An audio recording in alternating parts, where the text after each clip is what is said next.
नमस्कार, नई परख के राष्ट्रीय मुद्दा कार्यक्रम में आपका स्वागत है।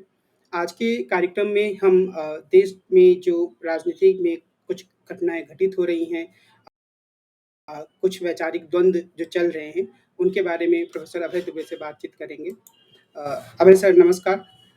आज की बातचीत की शुरुआत मैं एक रोचक लेख से करना चाहूँगा जो आरएसएस के चिंतक माने जाने वाले राम माधव ने लिखा है और उन्होंने संसद के उद्घाटन के पूरे कार्यक्रम को जिसमें कि सेंगोल अ, जैसी एक छड़ी थी जिसको कि प्रधानमंत्री ने संसद में स्थापित किया, उस पूरे घटनाक्रम को महात्मा गांधी के राम राज्य की अवधारणा से जोड़ते हुए एक धर्मोक्रेसी शब्द का इस्तेमाल करते हुए उसको विचार को आगे बढ़ाया है कि अब वास्तव में हिंदुस्तान में एक धर्म का शासन स्थापित होगा जो गांधी के विचारों के भी नज़दीक होगा।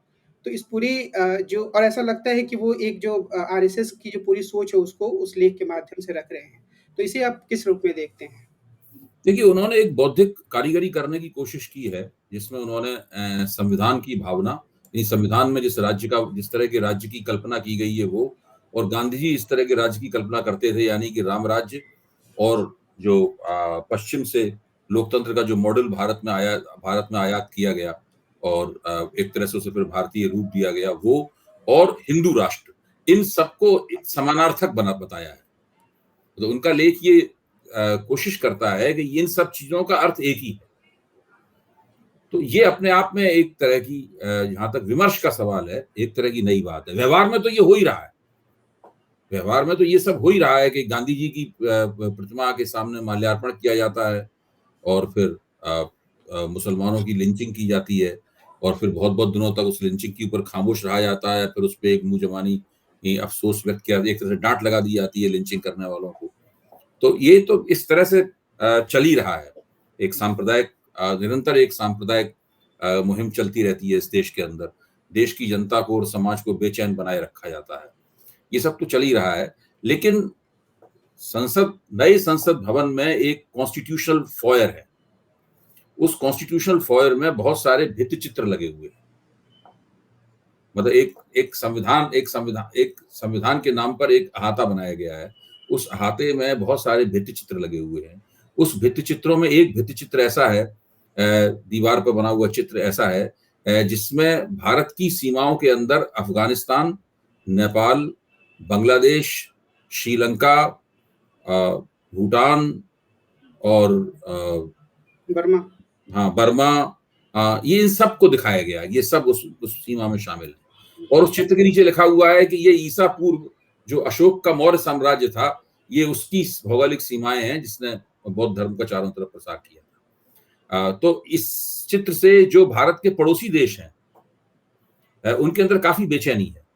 जब नेपाल के प्रधानमंत्री पुष्प कुमार दहल उर्फ प्रचंड भारत के दौरे पे निकले तो वहाँ के विपक्ष ने उनसे कहा था कि भाई ज़रा आप पूछिए जाकर नरेंद्र मोदी से कि इसमें नेपाल को भारत की सीमाओं के भीतर क्यों दिखाया गया है।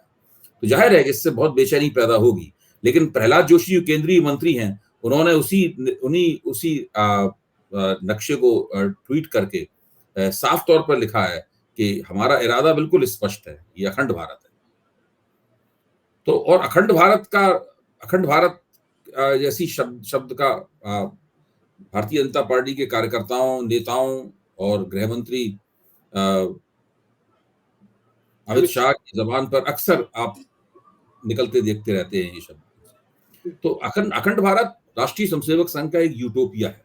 जिस तरह कम्युनिस्टों का यूटोपिया साम्यवाद है, उसी तरीके से अखंड भारत जो है वो राष्ट्रीय स्वयंसेवक संघ का यूटोपिया है। तो सभी लोगों को अपना यूटोपिया रखने का हक है। लेकिन जब वो यूटोपिया एक राजकीय यूटोपिया बन जाए, जब भारतीय राज्य ही उस यूटोपिया को अंगीकार कर ले और कहने लगे कि हम भी यही चाहते हैं, तब उसका मतलब कुछ और निकलता है। अब इसको आधिकारिक रूप से तो कभी कहा नहीं जाएगा, लेकिन अनधिकृत रूप से भारतीय राज्य को उस खंड भारत के यूटोपिया के साथ जोड़ने की कार्रवाई एक तरह से शुरू हो गई। अब इसके चुनावी रूप किस तरीके से लेगा, अगले 2024 के चुनाव पे इसका असर क्या होगा, ये चीजें देखने की हैं। इसके लिए हमें अपनी नजर साफ रखनी पड़ेगी और इस प्रकार की किसी भी गतिविधि को अपनी आलोचना का पात्र बनाना पड़ेगा। जी। लेकिन ये जो पिछली बातचीत में आपने कहा था कि विदेश नीति के मोर्चे पर नरेंद्र मोदी विफल रहे, तो यहाँ भी ये दिखता है कि जो हमारे पड़ोसी देश हैं, उसमें शायद ही कोई पड़ोसी देश है जिससे बहुत अच्छा संबंध अभी हम मान सकते हैं। नेपाल भी एक तरीके से खींचतान की स्थिति में ही है और श्रीलंका से भी बहुत अच्छे संबंध नहीं हैं। तो वो भी एक इस तरीके की जो प्रवृत्ति है उसको ये जो भित्ति चित्र बनाया गया उसको और गहराई ही देगा कि एक नहीं, निश्चित रूप से देखिए, इससे जो पड़ोसी देश हैं, चीन को छोड़कर बाकी सारे पड़ोसी देश हैं, वो बहुत आकार में छोटे हैं, भारत के मुकाबले बहुत कमजोर हैं। लेकिन उनका एक बहुत पुराना इतिहास है। केवल पाकिस्तान और बांग्लादेश को छोड़ दिया जाए जिनका इतिहास पुराना नहीं है, बाकी सारे पड़ोसी तो बहुत पुराने, उनका बहुत पुराना इतिहास है। तो ऐसे में पड़ोसियों के भीतर एक तरह की बेचैनी पैदा होना तो बहुत स्वाभाविक है। जी। उनको ये लग रहा होगा कि इस सरकार के इरादे साफ नहीं है और ये कभी भी कुछ भी करना शुरू कर सकते हैं। खास तौर से मैं तो समझता हूं कि जो पाक अधिकृत कश्मीर है, जिसकी स्थिति बांग्लादेश, पाकिस्तान, बर्मा, श्रीलंका वगैरह से भिन्न किस्म की है, क्योंकि जब भारत आजाद हुआ था तो उस वक्त कबायलियों ने जो हमला किया था कश्मीर के ऊपर, उसके कारण बना हुआ प्रदेश है और हर भारतवासी के मन में यह है कि कश्मीर का ये हिस्सा हम हड़प लिया गया है हमसे। किसी भी भारतवासी से आप पूछें तो सब लोग यही कहेंगे कि पाकिस्तान ने इसके ऊपर एक नाजायज कब्जा कर रखा है। और एक केंद्र की सरकार में एक राज्य मंत्री हैं, उन्होंने मराठी में भाषण देते हुए ये कहा भी था कि नरेंद्र भाई ने प्याज की और दाल की कीमतें कम करने के लिए प्रधानमंत्री पद की शपथ नहीं ली है, बल्कि पीओके को भारत में मिलाने के लिए प्रधानमंत्री पद की शपथ ली। उनके इस भाषण को कई बार चैनलों पर दिखाया गया। मैंने कोई चैनल पे ही आज तक पे उनके इस भाषण को सुना था। मराठी में वो भाषण दे रहे थे और नीचे उसकी हिंदी और अंग्रेजी आ रही थी। उसके बाद में इस भाषण को दिखाया जाना बंद कर दिया गया और मंत्री महोदय ने दोबारा भी ये बात नहीं कही। लेकिन देखिए, ये बात तो निकल ही गई और ये अखंड भारत के रूप में ये जो बात आ रही है, तो उसमें सबसे, इस अखंड भारत की परिकल्पना में सबसे ज्यादा जो एक तरह की कमजोर और राष्ट्रीय स्वयंसेवक संघ और भाजपा के लिए सुविधाजनक कड़ी अगर कोई है तो वो पाक अधिकृत कश्मीर है। पाक अधिकृत कश्मीर के खिलाफ कोई भी फौजी कार्रवाई अगर भारत की तरफ से कभी होती है, किसी संदर्भ में, किसी घटना की प्रतिक्रिया के रूप में या किसी भी रूप में होती है, तो उसके प्रति भारत के अंदर बहुत बड़ा समर्थन पैदा किया जा सकता है और तब वो समर्थन सरकार के लिए वोटों की दृष्टि से काफी लाभप्रद भी साबित हो सकता है। 2024 से पहले क्या होगा कोई नहीं कह सकता क्या होगा, क्योंकि सरकार के खिलाफ तो एंटी इनकम्बेंसी जमा हो रही है और उस एंटी इनकम्बेंसी को सरकार मंद भी करना चाहती है, पलटना भी चाहती है। और सरकार देख चुकी है कि एंटी इनकम्बेंसी अगर मंद ना की जाए तो कर्नाटक में क्या हालत हुई, हिमाचल प्रदेश में क्या हालत हुई, दिल्ली महानगर पालिका के चुनाव में क्या हालत हुई, और लगभग इसी से मिलती जुलती हालत मध्य प्रदेश में भी इनकी हो सकती है। बिल्कुल। इससे थोड़ा-सा अलग हटते हुए मैं ये एक सवाल करना चाहूँगा कि जैसे आज जो धर्मोक्रेसी वाला लेख लिखा है राम माधव ने, तो उसमें गांधी के प्रतीक का काफ़ी प्रयोग किया गया है। लेकिन मुझे कई बार लगता है कि जो आरएसएस के लोग हैं, वो महात्मा गांधी को लेके काफ़ी संशय में रहते हैं, दुविधा में रहते हैं और वो दुविधा काफ़ी गहरी है। कुछ लोग बहुत तारीफ़ करते हैं, उनको एप्रोप्रिएट करने की कोशिश करते हैं और कुछ लोग जो गांधी के हत्यारे हैं, उनके बारे में बुरा बोलने में भी झिझक जाते हैं। तो आप जो महात्मा गांधी को लेकर आरएसएस के भीतर एक दुविधा है, उसको कैसे देखते हैं? देखिए, बाला साहब देवरस के जमाने से पहले तो राष्ट्रीय स्वयंसेवक संघ में गांधी जी की कोई प्रशंसा नहीं करता था। जो 10 दिन का कैंप होता था, 10 दिन का शिविर होता था, जिसको आईटीसी बोलते हैं, और जो 1 महीने का शिविर होते हैं, जो 3 1 महीने के शिविर होते हैं, उसमें तीसरा नागपुर में होता है। इनके अंदर तो होने वाले बौद्धिकों में गांधी जी की निंदा और आलोचना ही होती रही है हमेशा से, क्योंकि ये राष्ट्रीय स्वयंसेवक संघ के लोग मानते रहे हैं कि गांधी जी मुसलमानों के बहुत पक्षधर थे। यहां तक कि पाकिस्तान बनने के बाद में पाकिस्तान को एक तरह का मुआवजा जो भारत की तरफ से भी गांधी जी ने दिलवाया था। तो इस बात को लेकर बहुत नाराज रहते हैं राष्ट्रीय स्वयंसेवक संघ में लोग। लेकिन गांधी जी का व्यक्तित्व खास तरह का था। वो उनके अपने जो विरोधी होते थे वो भी उनके भी हलक में अटके रहते थे।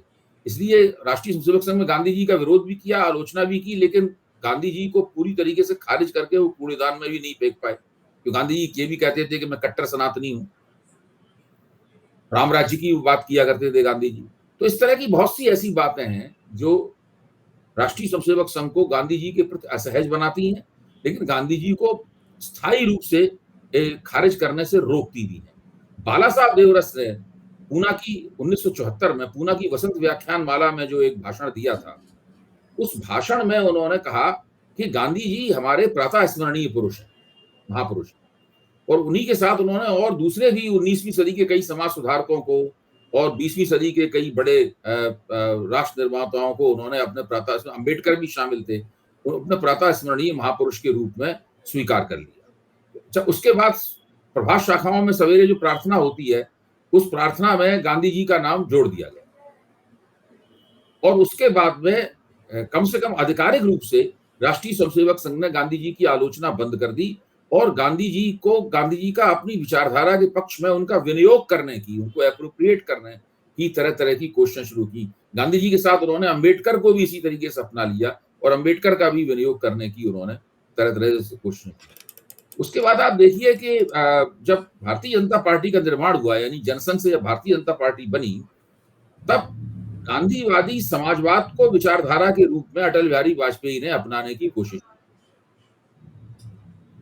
और बाद में साथ में वो दीनदयाल उपाध्याय के एकात्म मानववाद को भी उसमें जोड़ते रहे, यानी गांधीवादी विचारधारा धन दीनदयाल उपाध्याय का एकात्म मानववाद, ये मिलाकर उस वक्त भारतीय जनता पार्टी की विचारधारा बनी। अगर 1984 में भारतीय जनता पार्टी के चुनावी नतीजों का कबाड़ा न हुआ होता और 2 सीटों की हालत में वो न पहुंचे होते और कुछ सम्मानजनक सीटें मिलनी होती, तो ये प्रयोग वो और भी ज्यादा देर तक चला सकते थे।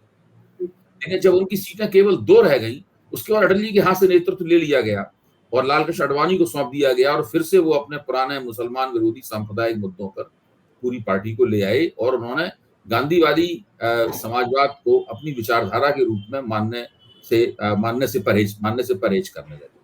तो ये है उनकी गांधी जी के साथ। लेकिन गांधी जी को एक महापुरुष के रूप में, एक हिंदू चिंतक के रूप में उनका विनियोग करने की कोशिशें लगातार जारी हैं। किस हद तक वो उनका विनियोग कर पाते हैं, किस हद तक नहीं कर पाते हैं, ये तो हम देख ही चुके हैं। इसलिए जब गांधी जी की हत्या हुई थी तो उसमें विनायक दामोदर सावरकर को भी उनकी हत्या का अभियोगी बनाया गया था। सावरकर ने अपना मुकदमा स्वयं लड़ा था और उस मुकदमे में उनको बरी भी कर दिया गया था। ये एक तथ्य है। लेकिन सावरकर का गांधी की हत्या के साथ में जो संबंध है, वो दाग अभी तक धुला नहीं है। वो लगातार उसकी गांधीवादियों के बीच ही नहीं और लोगों के बीच भी चर्चा उसके बारे में होती रहती है। तो लेकिन राष्ट्रीय स्वयंसेवक संघ अगर आधिकारिक रूप से उससे पूछा जाए तो वो साफ कहेगा कि गांधी जी हमारे महापुरुष हैं, हम उनसे बड़ी प्रेरणाएं ग्रहण करते हैं और उनकी जो राम राज्य की धारणा है उसको हम मानते हैं। इसी तरीके से आप संविधान को देखिए। जब संविधान बना था तो ऑर्गेनाइजर में संविधान के खिलाफ, भारत के नए संविधान के खिलाफ एक लेख प्रकाशित हुआ था, शायद वो संपादकीय ही था। उसमें उन्होंने साफ कहा था कि भाई ये मनुस्मृति जैसा संविधान हिंदुओं के पास है, तो इस नए संविधान में उसकी झलक तो होनी चाहिए। वो झलक तो इस नए संविधान में है नहीं, इस नए संविधान का मनुस्मृति से कोई संबंध नहीं है, तो हम इसका साथ कैसे दे सकते हैं। तो लंबे अरसे तक राष्ट्रीय स्वयंसेवक संघ संविधान के प्रति असहज बना रहा। यहाँ तक अटल बिहारी वाजपेयी के नेतृत्व में जब केंद्र में सरकार बनी, वो सरकार 6 साल तक चली, उसमें उन्होंने एक आयोग बनाया जो मौजूदा संविधान में संशोधन का प्रस्ताव उसे रखना था। अगर खुदा न खास्ता 2004 में अटल जी की सरकार फिर से चुनाव जीत जाती तो वो आयोग सुभाष कश्यप के नेतृत्व में बनाता, वो आयोग जारी रहता और संविधान की वो लोग उस संविधान में परिवर्तन करने के मकसद से उसकी समीक्षा करते रहते। एमएन वेंकटचलैया शायद उसके अध्यक्ष थे। हाँ, वेंकटचलैया अध्यक्ष थे, सुभाष कश्यप उसके सदस्य थे। तो ये है संविधान के साथ। आज स्थिति क्या है? आज राष्ट्रीय स्वयंसेवक संघ ने मान लिया है कि संविधान में कोई परिवर्तन संशोधन करने की आवश्यकता नहीं। उन्होंने अच्छी तरीके से योजना बनाकर समझ लिया है कि इस संविधान के रहते हुए ही भारत को वो हिंदू राष्ट्र घोषित कर सकते हैं और हिंदू राष्ट्र को घोषित करने की जरूरत ही नहीं, वो हिंदू राष्ट्र की तरह ही भारत अपना आचरण कर सकता है, बशर्ते केंद्र में उन्हें सत्ता प्राप्त हो जाए। इसलिए जैसे ही नरेंद्र मोदी को केंद्र में पूर्ण बहुमत की सरकार मिली, नरेंद्र मोदी ने संसद में कदम रखते ही कहा कि संविधान ही हमारा धर्म ग्रंथ है। तो अब उस धर्म ग्रंथ की वो अपने तरीके से व्याख्या कर रहे हैं। वो कह रहे हैं ये धर्म ग्रंथ गांधी जी का राम राज्य और सेंगोल के राजदंड द्वारा नई संसद में स्थापित धर्मोक्रेसी यानी धार्मिक राज्य, ये सब एक ही चीज है। तो इस तरीके से वो पूरी एक वैचारिक कारीगरी करके हम लोगों के सामने पेश कर रहे हैं। मुख्य तौर पर उनका जो हिंदू राष्ट्र का संकल्प है उसी संकल्प को वो संविधान के नाम पर और गांधी जी के नाम पर इस देश के ऊपर आरोपित कर रहे हैं। जी। इससे अलग हटते मैं 2 सवाल करूँगा जो वर्तमान समय की राजनीति में चल रहा है।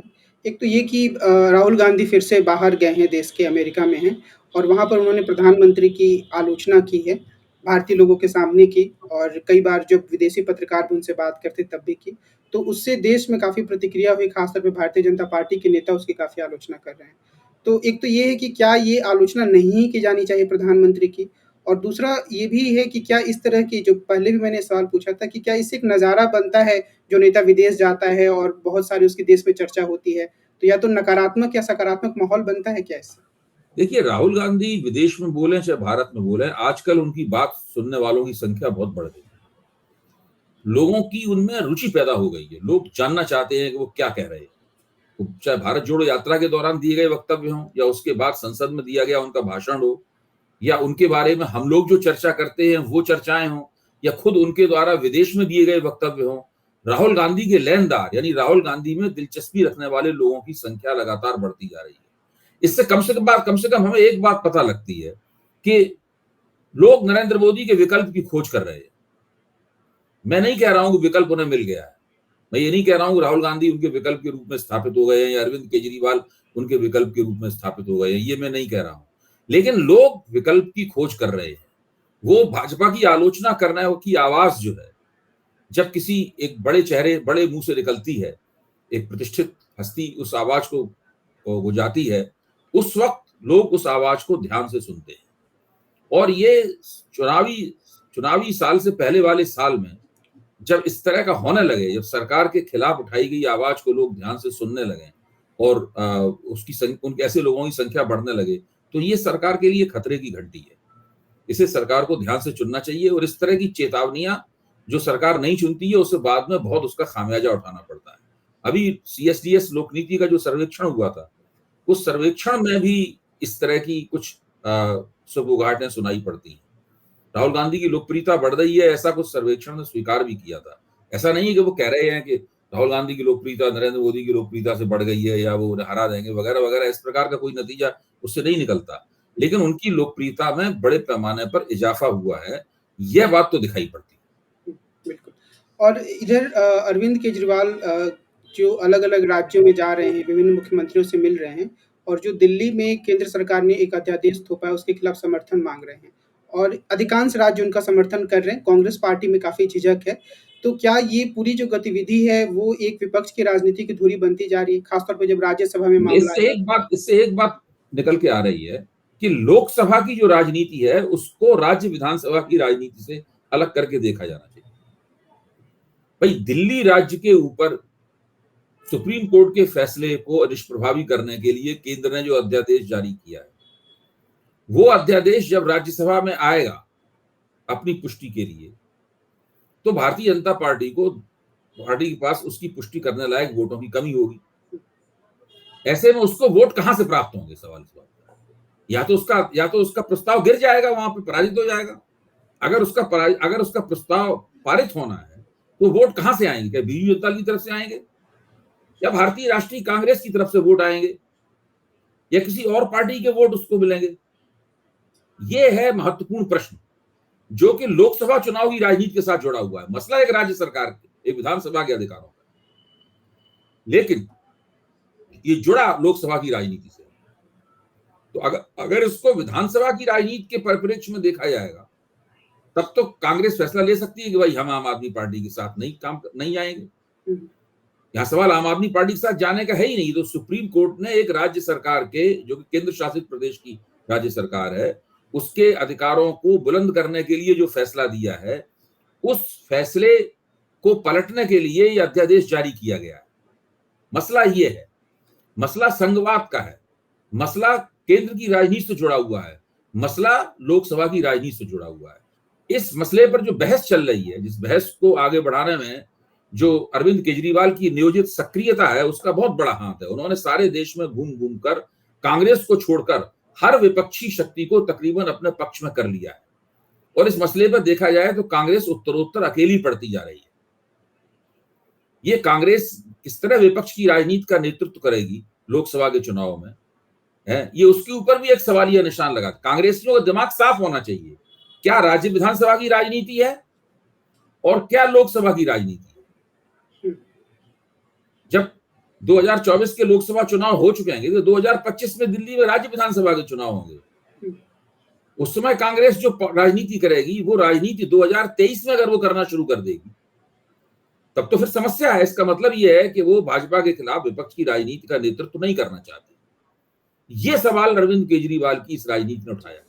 तो ये एक महत्वपूर्ण बिंदु है कि जो कांग्रेस पार्टी है उसको विधानसभा की राजनीति से ऊपर उठकर एक लोकसभा की राजनीति की तरफ भी ध्यान देना चाहिए, जो कि चुनाव आने वाले हैं उसके संदर्भ में। और आज की जो बातचीत है उसमें हमने अलग-अलग तरह के मुद्दों की बात की, और जब हम अगले अंक में मिलेंगे तो अन्य मुद्दे जो देश के सामने हैं, जो राष्ट्रीय राजनीति में हैं, उसके बारे में बातचीत करेंगे। आज के इस कार्यक्रम को हम यहीं समाप्त करते हैं। अब बहुत-बहुत धन्यवाद। नमस्कार।